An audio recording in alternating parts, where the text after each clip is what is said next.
நீ வந்து ஒன்று ஆப்பிரிக்கா மிஷன் போகிறதா ரெடி பண்ணியிருக்கோம், உனக்கு விருப்பமா போகிறதுக்கு அப்படின்னு கேட்டார்.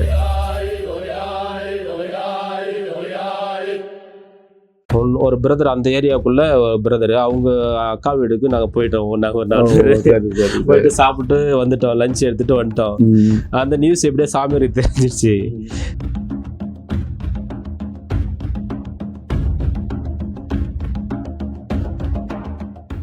இந்த மாகாணம் வந்து 3 நாடுகளை சேர்ந்தது, Kenya, Tanzania and Uganda. So இந்த 3 நாடுகளும் சேர்ந்து ஒரு province, East Africa province, MSFS.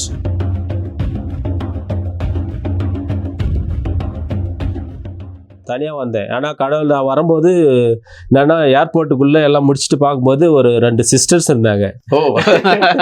அவங்க பார்க்கும்போது நாங்கள் எல்லாம் போகும்போது அந்த இது கவுண்டருக்கு போகும்போது அவங்களும் போனாங்களா. சரி, அப்போ நான் ஜஸ்ட் கிரீட் பண்ணும்போது அப்போ அவங்களும் சொன்னாங்க, நான் டான்சானியா தான் போகிறோம்.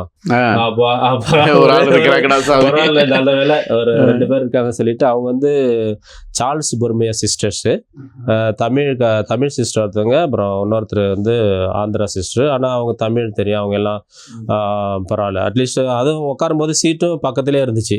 அவங்கள பார்த்து அவங்க என்ன பண்றாங்க அவங்கள பார்த்து நானும் அதே மாதிரி ஒரு இன்ட்ரெஸ்டிங்கான ஒரு இது. நம்ம ஃபர்ஸ்ட் டைம் இந்த பார்க்கும்போது சில சாப்பாடு எல்லாம் பார்க்கும்போது இதை எப்படி சாப்பிட்றது, இது என்ன அப்படின்றது தெரியல நமக்கு, வித்தியாசமா இருந்துச்சு. அப்புறம் வந்தேன் ஏர்போர்ட்ல, அதான் ஃப்ளைட்ல ஸ்டார்ட் பண்ணேன். வந்துட்டு அப்புறம் டான்சானியா போயிட்டு இறங்கி ஃபாதர்ஸ் இருந்தாங்க, வெயிட் பண்ணிட்டு இருந்தாங்க. இறங்கினோடனே நல்ல பார்க்கும்போது இந்தியா மாதிரி தான் இருந்துச்சு ஓரளவுக்கு. ஜியோகிராஃபி எல்லாம் பார்க்கும்போதே மரம் செடி கொடிகள் எல்லாமே, இன்னும் மக்கள் வித்தியாசமா இருப்பாங்க. ஆனால் மற்றபடி பார்க்கும்போது இந்த எல்லாமே நம்ம இந்தியா மாதிரி தான் இருந்துச்சு. அதனால அந்த அளவுக்கு ஒன்றும் வித்தியாசமா நான் ஃபீல் பண்ணல.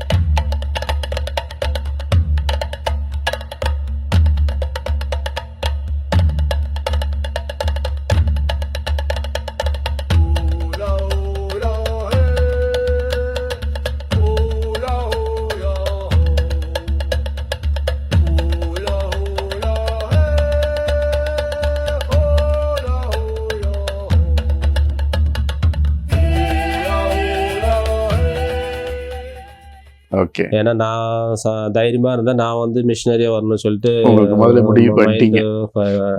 அந்த அளவுக்கு இல்லை. கடவுளுக்கு நன்றி. பிலோசபினாலும் சரி, ரீஜன்சினாலும் சரி, இல்லை தியாலஜினாலும் சரி, பிரதரா இருக்கும்போது எனக்கு இது மறக்க முடியாத ஒரு நிகழ்வு அப்படின்ட்டு ஏதாவது ஒரு நிகழ்வுகள் ஓகே ஒரு இன்ட்ரெஸ்டிங்கா ஒரு சிலருக்குலாம் இருக்கும்.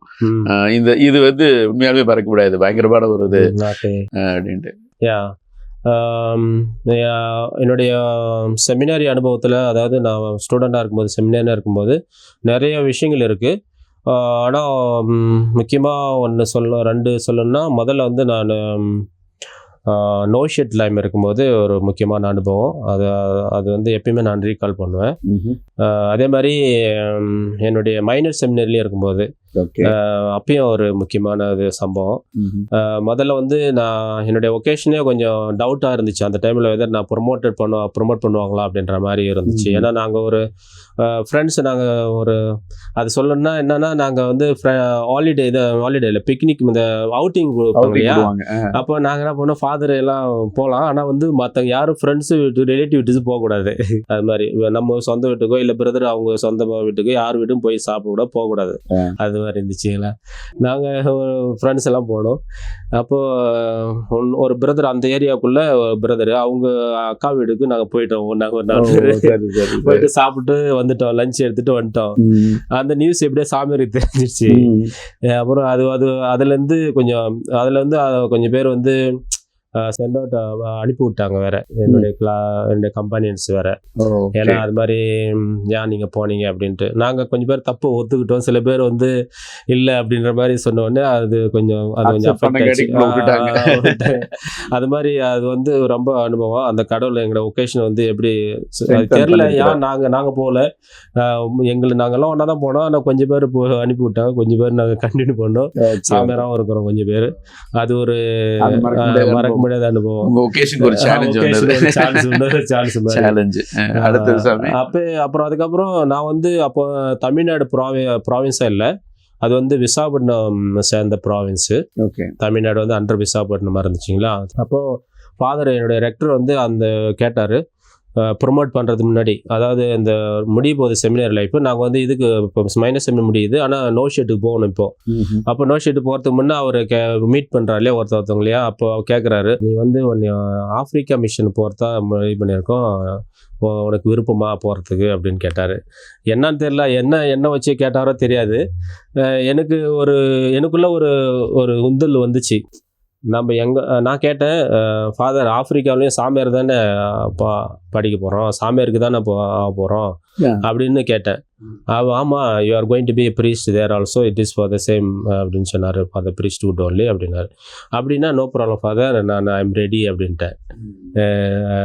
ஏன்னா என்னன்னு தெரியல, ஒருவேளை நான் அக்செப்ட் பண்ணலாம், என்ன ஆகுமோ தெரியல, ஒருவேளை என்னை டிஸ்கன்டினியூ பண்ணியிருப்பாங்களா இல்லை அப்படின்ற மாதிரி எனக்குள்ள ஒரு இதாக இருந்துச்சு. நான் வந்து சாமியார் ஆகணாதான் என்னுடைய நோக்கம். அதனால் நான் எங்கே வேணாலும் நான் சாமியார் பணி செய்கிறதுக்கு நான் ரெடி, ஆஃப்ரிக்கானா எங்கே வேணாலும் சரி ஓகே அப்படின்னு சொல்லிட்டு நான் ஒத்துக்கிட்டேன். அதோடைய அந்த ஒரு முக்கியமான அந்த சுச்சுவேஷனை எனக்கு மறக்க முடியாது. எப்பயுமே அது வந்து ஞாபகத்துக்கு வரும். இப்போ நீங்கள் இதுதான் ஆஃப்ரிக்கா சூஸ் பண்ணதுக்கு தான் காரணம்.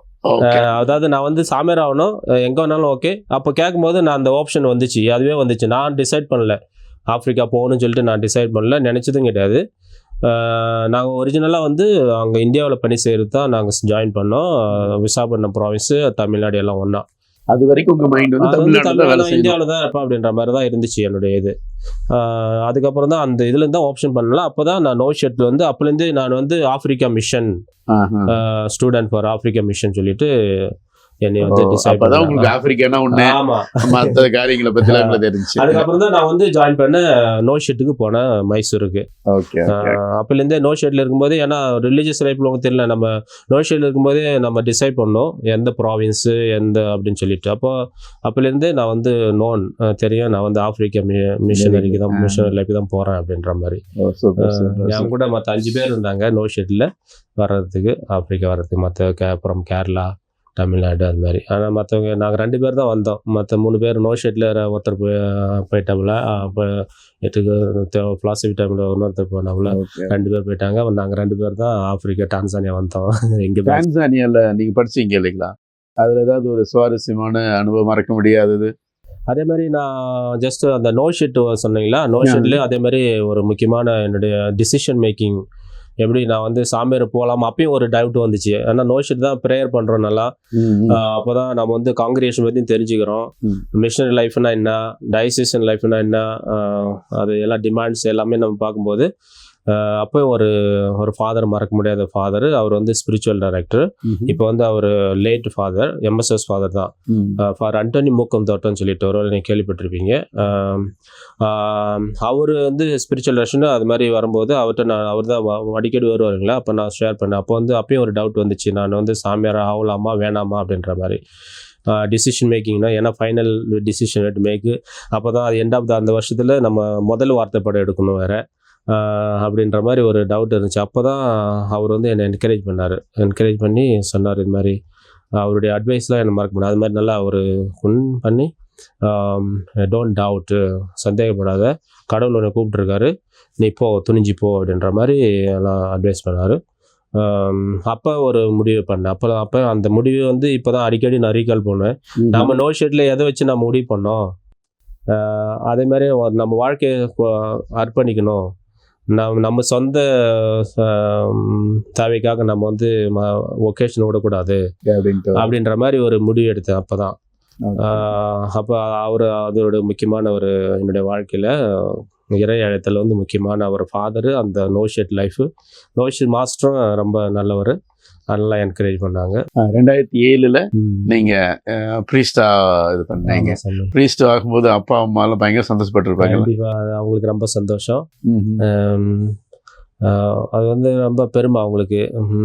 கடவுள், ஏன்னா நிறைய தடங்கள்லாம் இருந்துச்சு இல்லையா. அதேமாதிரி பட்டத்துக்கு முன்னே கூட ஊரில் கொஞ்சம் பிரச்சனைலாம் வந்துச்சு. அந்த டைமில் வந்து அப்பா அம்மாவுக்குலாம் கொஞ்சம் ரொம்ப நான் வந்து அதெல்லாம் நீங்கள் கவலைப்படாதீங்க, கடவுள் அழைத்தல் இது வந்து யாரும் ஒன்றும் தடுக்க முடியாது, நீங்கள் தைரியமாக இருங்க அப்படின்னு சொல்லிட்டு நான் சொன்னேன். அது அப்புறமா அது மாதிரி ஒரு கஷ்டமாக இருந்துச்சு. அந்த ஒரே எடுக்கலான சூழ்நிலை இருந்துச்சு அப்பா அம்மாவுக்கு. ஆனால் நல்லபடியாக நாங்கள் எல்லாம் அரேஞ்ச் பண்ணோம். கடவுள் எல்லாம் சப்போர்ட்லாம் வந்துச்சு. மற்ற ஃபாதர்ஸ் எல்லாம் நல்லபடியாக ஆர்டினேஷன், அதுவும் இறையூர் தாய் பங்குலே நல்லபடியாக ஆர்டினேஷன் நல்லபடியாக முடிந்தது. அப்போ அதுக்கப்புறம் ஊர்லேயும் பட்டம் இது முதல் மாதம் நல்லபடியாக இருந்துச்சு. நல்லா சந்தோஷம். அப்பா அம்மாவுக்கு ரொம்ப திருப்தி. அவங்கள பார்க்கும்போது அவங்களுக்கு ஒரு சாமியார் ஆயிட்டாரு நம்ம குடும்பத்தில் அப்படின்ற மாதிரி அவங்களுக்கு ஒரு ஆர்டினேஷன் முடிச்ச பிறகு எங்கே உங்களுக்கு அப்பாயின்மெண்ட்ஸ்லாம் எங்கெல்லாம் இருந்துச்சிங்க? அதான் ஆர்டினேஷன் முடிச்சுட்டு நான் திருப்பி டான்சானியா, அதான் நான் அப்போ ஈஸ்ட் ஆப்பிரிக்கா ப்ராவின்ஸு மாகாணம்.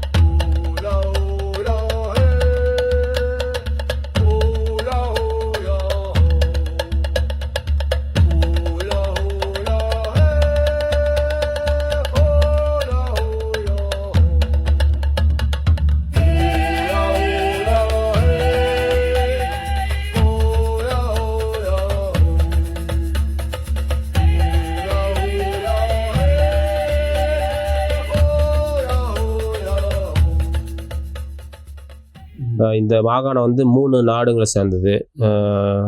Kenya, Tanzania and Uganda. So இந்த 3 நாடுகளும் சேர்ந்து ஒரு province, East Africa province MSFS. அதால் நான் வந்து டான்சானியா தான் படித்தேன். இப்போ அது அங்கே ஃபஸ்ட் அப்பாயின்மெண்ட் இருந்துச்சு 2007. அப்போ அங்கே உதவி பங்கு சாமியாராக அப்பாயின்ட் பண்ணியிருந்தாங்க ஒரு டபோரா ஆர்ச் டயசிஸ். அங்கே நான் வந்து முதல்ல 2002 ஒரு வருஷம் ரீஜென்சி பண்ணேன். அதான் அந்த பாஸ்டல் இயர் சொன்னீங்களா, அப்போ ஒரு சில்ட்ரன்ஸ் ஹோமில் ரீஜென்சி பண்ணேன். அப்போ எனக்கு அந்த ஏரியா ஓரளவுக்கு தெரியும், அந்த டயசிஸு. அப்போ எனக்கு அப்பாயின்மெண்ட், ஏன்னா முதல்ல எக்ஸ்பீரியன்ஸாக வில்லேஜில் தான் அந்த மாதிரி பேரிஷ் கொடுக்குவாங்க வழக்கமாக புது சாமியாரங்களுக்கு. அது மாதிரி எனக்கு அந்த புக்கே டபோரா இட்டாகா ஒரு பேரிஷ், அந்த ஆண்டனி பதுவா பேரிஷு, அங்கே அப்பாயின்ட் பண்ணாங்க. ஆனால் நான் அப்போ இன்னொரு பங்கில் வந்து ஃபாதர் விடுமுறைக்கு போனார் அந்த டயசிஸ்லேயே. அதால் என்ன அங்கே ஒரு 3 மாதம் அவர் விடுமுறையில் இருக்கும்போது புது சாமியாரா என்ன நான் தனியாக தான் இருந்தேன் 3 மாதம்.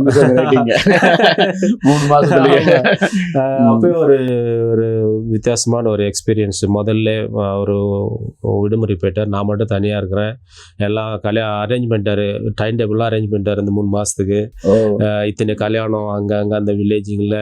நான் வண்டி ஓட்டுறது கிடையாது, பைக்கும் ஓட்டுறது, அது மாதிரி ஒரு சூழ்நிலை. அப்புறம் அன்பிங்களை மந்திரிக்கிறது எல்லாம் அரேஞ்ச் பண்ணி அந்த 3 மாதத்துல நிறைய அனுபவம் வந்துச்சு எனக்கு. அங்கேருந்து ஒரு 17 அன்பிங்களை எல்லாம் மந்திரிச்சேன், மந்திரிச்சு பூச வச்சோம். அது மாதிரி நிறைய கல்யாணம். அது வந்து விடுமுறை டைம்ன்றதால 6 வருஷம்லாம் முடிச்சுட்டு நிறைய கல்யாணம் பண்ணுவாங்க அப்போ தான் மக்கள். அதில் எல்லாம் ஃபாதர் அரேஞ்ச் பண்ணிட்டார். நான் வந்து ஃபர்ஸ்ட் அப்போ தான் பைக்கே ஓட்ட ஆரம்பிக்கிறேன். அப்படி அந்த லாங்குவேஜ் எப்படி கற்றுக்கிட்டீங்க? லாங்குவேஜ் அதான் அது 2002 ஆமாம், ஸ்வாஹிலி லாங்குவேஜ் 2002 நான் போன உடனே டான்சானியா போன உடனே ஜூலையில் போனோடனே எனக்கு 1 மாதம் லாங்குவேஜ் கோர்ஸ் அரேஞ்ச் பண்ணியிருந்தாங்க. 1-to-1 ஒரு டீச்சர், ஒரு வாத்தியார் இருந்தார். நான் மட்டும் நான் என்னுடைய பேட்சில் நான் மட்டும்தான் இருந்தேன் ஃப்ரம் இந்தியா. இப்போ அங்கே போயிருந்தேன் அந்த டைமில், அந்த வருஷத்தில். அதால் ஒரு டீச்சர் எனக்கு அரேஞ்ச் பண்ணியிருந்தாங்க 1 மாதம். 2 புக்கு இருக்குங்க. அது வந்து 30 லெசன்ஸு, மொத்தம் 60 லெசன்ஸ் இருக்கும் அது. ஆனால் நான் ஒரு புக்கு தான் படித்தேன், ஒரு 30 லெசன்ஸ் படித்தேன் 1 மாதத்தில். அதுக்கப்புறம் நான் வந்து அந்த பாஸ்டலுக்கு போக வேண்டிச்சு, ரீஜென்சி அங்கே போக வேண்டியதாக இருந்துச்சு. அங்கே பிள்ளைங்க வந்து அது வந்து சில்ட்ரன்ஸ் ஹோம் இல்லைங்களா, அதால் படிச்சுட்டு போனோடனே ப்ராக்டிக்கல் ஆயிடுச்சு. நிறைய குழந்தைகளோட பேச வேண்டியதாச்சு, அப்புறம் விளையாட வேண்டியது, பேச வேண்டியது, எல்லாம் சாப்பாடு பார்க்க வேண்டியது. அது வந்து ரொம்ப ப்ராக்டிக்கல் ஆயிடுச்சு. அப்போ நான் நல்லாவே கற்றுக்கிட்டேன். எனக்கும் இன்ட்ரெஸ்ட் இருந்துச்சு. ஏன்னா நான் வந்து எனக்கு தெரியும், நான் Africa missionary going to be. ஏன்னா ஈஸ்ட் ஆப்பிரிக்கா ப்ராவின்ஸு லாங்குவேஜ் இல்லாமல் ஒன்றும் பண்ண முடியாது. ஸோ இன்ட்ரெஸ்ட், எனக்கு லாங்குவேஜ்லாம் இன்ட்ரெஸ்ட்டு. அதனால் நான் கற்றுக்கிட்டேன். அப்போ அதான் எனக்கு ஃபஸ்ட்டு அது மாதிரி ஒரு மாதம் இருந்துச்சு. அதுக்கப்புறம் ப்ராக்டிக்கல் ஆச்சுங்களா, நல்லா ஈஸி ஆயிடுச்சு.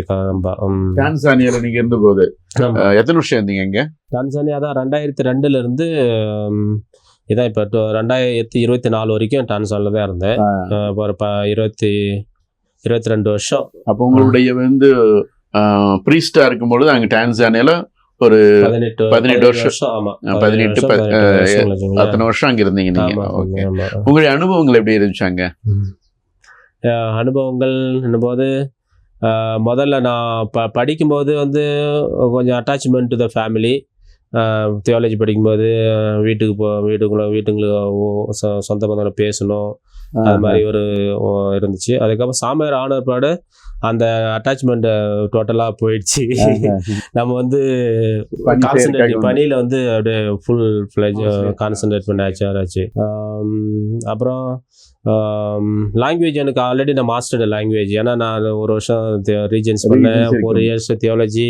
அப்போ எனக்கு மக்கள் அங்கே இருக்க என்னுடைய ஃப்ரெண்ட்ஸ் எல்லாமே நான் வந்து not Indian, I'm already like African only, talking everything very fluent, so I was friendly also with the people.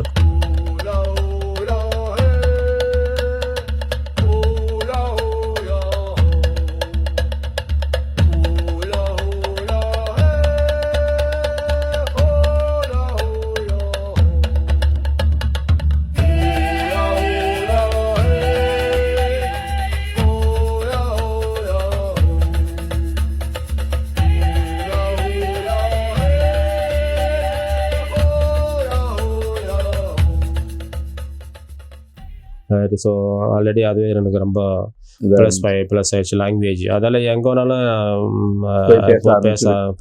பணி செய்ய ஆரம்பித்தேன். அப்போ இந்த இத்தனை வருஷங்கள் வந்து அதை பண்ணும்போது நான் முதல்ல அசிஸ்டண்டாக பங்கு சாமியார் இருந்தேன். அப்புறம் இன்னொரு இடத்துல அந்த அசிஸ்டண்டாக இருந்துட்டு அப்புறம்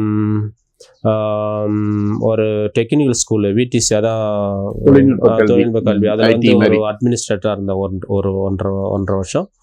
அப்புறம் அதுக்கப்புறம் இங்கே ப்ரோன்ஷில் அப்போ இருந்தவர் தாமஸ் ஒலிக்கல்னு சொல்லிட்டு அவர் வந்து எனக்கு ஒரு நாள் ஃபோன் பண்ணி, நீ வந்து நான் வந்து ஃபார்மேஷனுக்கு செலக்ட் பண்ணியிருக்கிறோம், நீ வந்து ஃபார்மேஷனாக போகணும், நோய்ஸ் மாஸ்டர் ஆகணும் அப்படின்னு சொன்னார். எனக்கா என்ன, நான் வந்து சாமியாராய் 3 வருஷம் தான் ஆகுது, அதுக்குள்ளே நான் வந்து நோய்ஸ் மாஸ்டர் ஆகணும். இது வந்து யூஸ்வலாக அது மாதிரி பண்ண மாட்டாங்க. கொஞ்சம் வயசானவங்க ஒரு 10 வருஷம் இல்லை அது மாதிரி 20 சாமியாரை தான் பார்ப்பாங்க. நோய்ஸ் மாஸ்டர் ஆனும்போது நான் கொஞ்சம் ஹெசிஸ்டண்ட் சொன்னேன். Father there are other, now I'm only just young now. Then he said, no Sebastian, we have chosen you. நீ போ, ஒரு வருஷம் நீ ஃபார்மேட்டர்ஸ் கோர்ஸுக்கு போ அப்படின்னு சொன்னாங்க. Then I accepted. நான் சொல்லிட்டேன், okay father, no problem, I'm ready to go. Then அப்படின்னு சொல்லிட்டு ஒரு வருஷம் பூனா போயிருந்தேன்.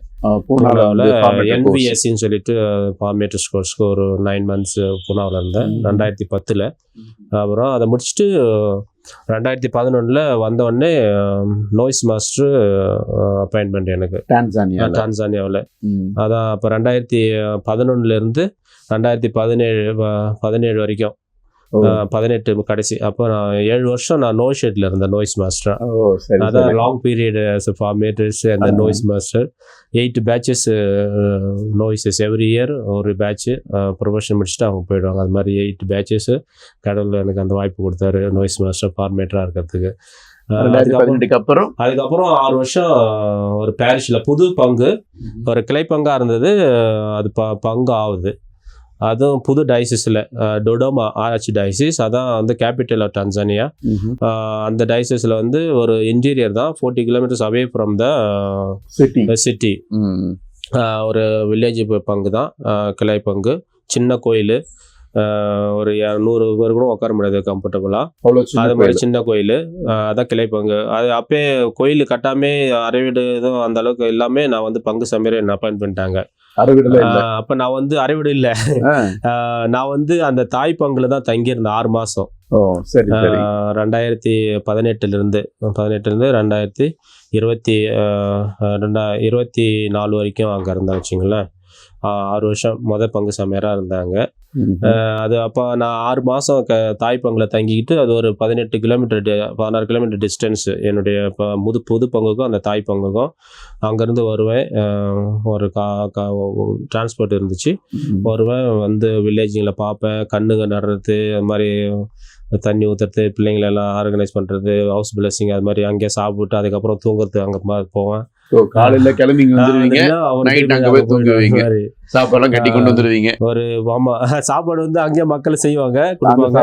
நம்ம கட்டில் எதுவும் கிடையாது. நம்ம வந்து நம்ம ஊர் நாட்டில் இருக்கல கட்டில் அது மாதிரி அங்கேயும் செய்வாங்க. அந்த கயிறுல பின்னுவாங்கல்ல, அது மாதிரி ஒரு கட்டில் செய்ய சொன்னேன். அவங்க செஞ்சாங்க. அதை போட்டு கொஞ்ச நேரம் ரெஸ்ட் எடுத்துட்டு அங்க போயிடுவோம். அது மாதிரி எத்தனை மாசம் நான் ஒரு 2 மாசம் நான் தனியா இருந்தேன். அதுக்கப்புறம் இன்னொரு ஃபாதர் வந்தாரு, பெரின்னு சொல்லிட்டு ஒரு ஃபாதர், எங்க எம்எஸ்எஸ் ஃபாதர் தான். அவர் வந்து இப்ப மலாவில இருக்காரு. அவரு என் கூட ஒரு 4 மாசம் இருந்தாரு. பங்கு உருவாகிறதுக்கு முன்னே, ஒஃபிஷியலாக ஓப்பன் பண்ணுறதுக்கு முன்னே அவர் இருந்தார். அப்போ நாங்கள் அது மாதிரி புது பங்குலாம் அந்த இருந்த 6 வருஷத்துக்கு அங்கே இருந்தேன். அதுக்கப்புறம் பங்கு அனௌன்ஸ் பண்ணாங்க ஒஃபிஷியலாக.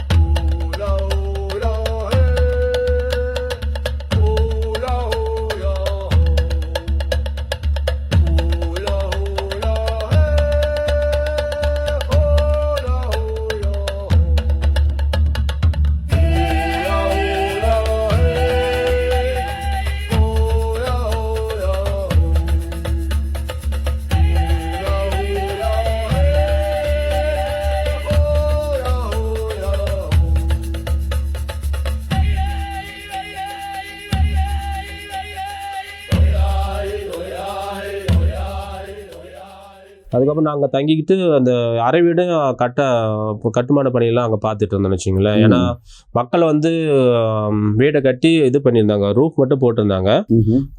அந்த இது அயன் ஷீட் ரூஃப் இல்லைங்களா இங்கே பார்க்க. ஆமாம் அதோட தான் இருந்துச்சு. அப்போ நம்ம வந்து மக்கள்கிட்ட அந்த அளவுக்கு நாம் ஏற்கனவே அங்கே அனுப்பி விட்டாங்க. இப்போ வீட்டை கட்டி முடிக்கணும். நாங்கள் தாய் பங்குலேருந்து வந்துட்டு போகிறது கஷ்டம். அதால் இப்போ சபை வந்து கொஞ்சம் காங்கிரிகேஷன் ஹெல்ப் பண்ணிச்சு. அதால் அது மூலிமா நான் எல்லாம் வீடுங்கள்லாம் கட்டி முடிச்சுட்டு அதுக்கப்புறம் ஆகஸ்ட் அந்த ஜனவரிலேருந்து இப்போ நான் நவம்பரில் போயிருந்தேன். ஆகஸ்ட்ல தான் பங்கு ஒஃபிஷியலாக ஓப்பன் பண்ணோம். போயிட்டு வந்துட்டு இருந்தோம். அது மாதிரி அதுக்கப்புறம் நாங்கள் அந்த வீட்டில் வந்து தங்கினோம். தங்கிட்டு அப்புறம் அங்கேருந்து ஆரம்பித்த தண்ணி கூட இல்லை. ஏன்னா அங்கே போர்ஹோல் எதுவுமே வசதி இல்லை, தண்ணி இல்லை. அதனால் நாங்கள் தண்ணி வாங்குவோம், கொஞ்சம் வாங்கி ஒரு பெரிய டேங்கு கட்டி அந்த டேங்க் ஒரு 1000 லிட்டரு டேங்க்கு மேலே வச்சுட்டு ஏணிப்படி வச்சு அதில் கொண்டு நிரப்பி அதுக்கப்புறம் வீட்டுக்கு வரும் தண்ணி. அது மாதிரி அது மாதிரி இப்போ ஒரு 1000 லிட்டர் போட்டோம்னா அட்லீஸ்ட் ஒரு வாரத்துக்கு மேனேஜ் பண்ணும். அதே ஏன்னா தண்ணி ஒன்று அது மாதிரி ஒரு கஷ்டமான சூழ்நிலை. ஒரு பங்கு உருவாக்குறது அதனுடைய கஷ்டங்கள் என்னன்றது அப்போதான் நான் அனுபவித்தேன். ஆமாம், அது ஒரு நல்ல அனுபவம். ஒரு சாமியாராக ஒரு மிஷினரியா அது வந்து மறக்க முடியாத ஒரு அனுபவம். எங்கே போனாலும் அட்லீஸ்ட் அதோட அனுபவம் வந்து எனக்கு ரொம்ப பயன்படக்கூடிய முதல் சாமியார்னு நீங்க தான் சொல்லுவாங்க.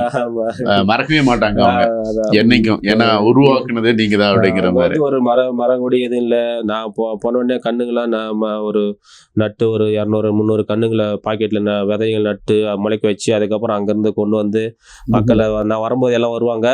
ஓகே, எல்லாம் குழி தோண்டி கண்ணு நட்டு அப்புறம் வேற ஒரு தூரத்துல இருந்து ஒரு குளம் மாதிரி இருக்கும், மழை தண்ணி அங்கிருந்து கொண்டு வருவாங்க, கொண்டு வந்து ஊத்துவாங்க அந்த கண்ணுங்களை. அது மாதிரி ஒரு முதல்ல நான் ஆரம்பிச்சோம். மக்கள் எல்லாம் சப்போர்ட்டா இருப்பாங்க. டொடோமா இபிஹான்னு சொல்லிட்டு பாரிஷ். அது அன்பான நேயர்களே, நேரமாயிட்டு இருக்கு. நிறைய சொல்லிட்டே இருக்கிறாரு, ஆசையா இருக்குது, கேட்க சுவாரஸ்யமா இருக்குது. அடுத்த வாரம் இன்னும் அதிகமாக கேட்டு தெரிஞ்சுக்குவோம். அதுவரை உங்களிடமிருந்து நாங்கள் விடைபெறுகிறோம். நன்றி, வணக்கம்.